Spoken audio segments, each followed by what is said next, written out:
Uma forma de compensar toda a sociedade pelos danos registrados durante um longo período de falhas e de desrespeito ao consumidor.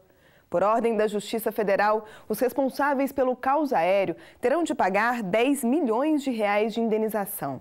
É mais um passo para evitar que problemas como atrasos, cancelamentos e falta de informação continuem se repetindo nos aeroportos de todo o país. Gustavo e Fabiana passaram um ano sonhando com a viagem de lua de mel. Mas na hora de pegar o avião para Fortaleza, nem tudo saiu como planejado. Eles cancelaram nosso voo das 9 e nos colocaram no voo das 14, 15 horas. E aí foi quando eu reclamei com o pessoal. Poxa, mas eu já tenho transporte pago, eu não tenho onde ficar nesse período lá. E eles me disseram, infelizmente não posso fazer nada. Com o atraso, o casal que iria para Jericoacoara perdeu o translado e foi obrigado a passar a noite em Fortaleza. Eu perdi a estadia em Jericoacoara, porque eu não cheguei no período. Eu perdi o transporte para lá. E aí a gente teve que pagar tudo de novo, enfim. A gente teve que se virar lá em Fortaleza para que no outro dia de manhã eu pudesse pegar o transporte e ir para Jericoacoara. Marcelo também já teve alguns prejuízos por conta de cancelamentos e atrasos em voos. O empresário sempre viaja a trabalho e reclama do atendimento das companhias. É um desrespeito, porque aeroporto você chega hoje, você não sabe se você embarca. Você embarca hoje, você não sabe que você vai receber tua bagagem do outro lado, que estado que ela vai chegar. Eu já cheguei com bolsa rasgada, objeto já que tinha sido subtraído da minha bolsa. Os irmãos Gustavo e Marcelo não são os únicos que reclamam do transporte aéreo oferecido no país. O setor ainda tenta se recuperar das consequências da crise iniciada em 2006. O chamado caos aéreo durou um bom tempo e complicou a vida de milhares de passageiros. Os problemas começaram em setembro do mesmo ano, quando um acidente entre um avião da Gol e um jato Legacy causou a morte de 154 pessoas. Na época, controladores de voo fizeram uma greve para denunciar as condições de trabalho. Outros fatores, como pane no sistema de controle, nevoeiros e obras, levaram o caos aos principais aeroportos do país. Diante de tantos problemas, os órgãos de defesa do consumidor levaram o caso à Justiça Federal.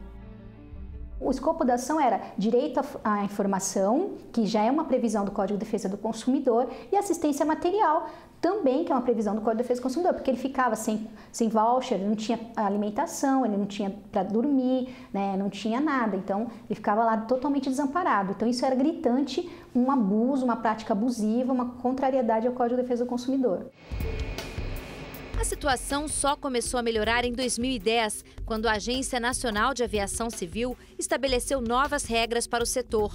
A Resolução 141 da ANAC foi criada depois de uma intensa negociação, envolvendo a agência, o Ministério Público, empresas e a Justiça Federal. Primeiro, a empresa tem que informar o passageiro com antecedência sobre esse cancelamento, se ele já souber. Então, de um lado, são as alternativas. Ele pode ser reacomodado em voo próprio ou de terceiro na primeira oportunidade. Ele pode solicitar o reembolso sem taxas, ou ele pode solicitar a reacomodação em data e hora de conveniência na mesma empresa aérea.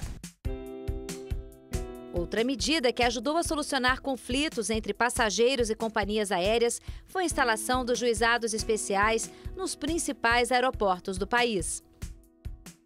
Essa ação, ela surtiu efeito muito antes da sentença, porque além da resolução, nós tivemos a implantação dos juizados especiais nos aeroportos, porque funciona, né? Muitas vezes você já faz o acordo lá dentro mesmo e não vai para uma justiça comum, você já consegue resolver na hora que já tem um representante da companhia aérea, então isso foi muito favorável para o consumidor. Mas a melhoria dos serviços não impediu a punição dos responsáveis pelos problemas sofridos pelos passageiros naquele período. Em uma decisão recente, a Justiça Federal de São Paulo condenou a União, a ANAC, Infraero e 6 empresas ao pagamento de 10 milhões de reais. A multa é referente aos danos e transtornos causados aos passageiros durante o caos aéreo.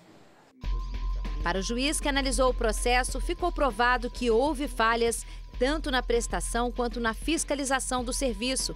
Além disso, os responsáveis descumpriram o Código de Defesa do Consumidor.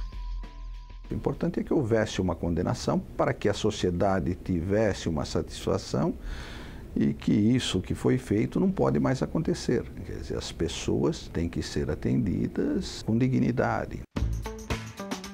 Quem usa o transporte aéreo comemora a decisão. A partir do momento que você mexe no bolso, né, das empresas, alguma coisa, ou alguém tem que arcar por essa responsabilidade dentro das empresas. Eu entendo que o cidadão é o melhor fiscal da lei. Quando ele sabe quais são os seus direitos, quais são os seus deveres também, ele vai cobrar da forma correta, ele vai cobrar nos órgãos corretos e a chance dele ter sucesso é muito grande. E isso traz mudança de postura. O cidadão consciente, consumidor consciente é fundamental para um bom serviço.